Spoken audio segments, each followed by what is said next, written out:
एक अहम खबर के हवाले से कि नैब की 2 रुकनी टीम है जो कि ज़मान पार्क पहुंच गई है। आपको आगाह कर रहे हैं, नैब की 2 रुकनी खुसूसी टीम है जो कि ज़मान पार्क पहुंची है।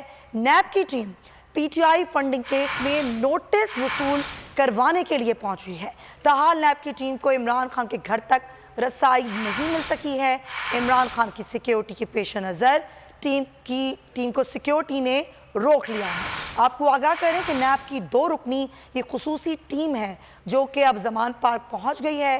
नैब की टीम फंडिंग केस में नोटिस वसूल करवाने के लिए पहुंची है, लेकिन नैब की टीम को इमरान खान के घर तक रसाई नहीं मिली है क्योंकि इमरान खान की सिक्योरिटी ने उनको रोक लिया है। इमरान खान की सिक्योरिटी के पेश नज़र टीम को रोका हुआ है। ये नैब की 2 रुकनी खुसूसी टीम है जो कि इमरान खान के घर ज़मान पार्क पहुंची है और अभी तक उनको रसाई नहीं मिल सकी है।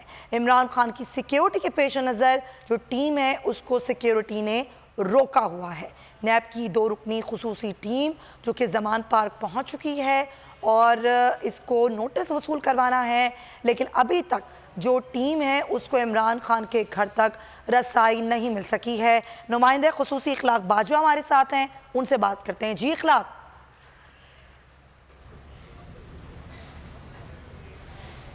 जी बिल्कुल, पाकिस्तान तहरीक इंसाफ के चेयरमैन इमरान खान की रिहाइशगाह पर नैब की खुसूसी टीम जो है वो यहाँ पर आपसे कुछ देर कबल जो है वो पहुंची है और नैब की टीम जो है वो ममनुआ फंडिंग केस में नैब का जो नोटिस है वो वसूल करवाने आई है। ताहम इमरान खान की हिफाजत के पेश नज़र सिक्योरिटी ने उन्हें अभी तक जो है वो घर तक रसाई नहीं दी और इस वक्त नैब की टीम जो है वो घर के बाहर जो है वो मौजूद है।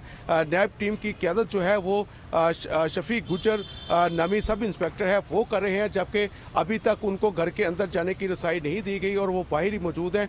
और नैब की टीम के जो 2 रुकनी टीम है इस वक्त जो यहाँ पर पहुँचे हैं इमरान खान की रिहाइशगाह के बाहर। जी, अगर आपको ये वीडियो पसंद आई है तो हमारे चैनल को सब्सक्राइब करें और बेल आइकन पर क्लिक करें। बोल उड़ाएगा सबका होश, भूल जाएंगे सब अपना जोश। देखिए पाकिस्तान की सबसे बड़ी PSL ट्रांसमिशन सकलैन मुश्ताक, रमीज राजा, सुहेब अलवी, जमील फारूकी और फहीम खान के साथ खेल का जुनून रोजाना रात 11 बजे सिर्फ बोल न्यूज पर। सब्सक्राइब करें और बेल दबाएं ताकि कोई खबर रह न जाए।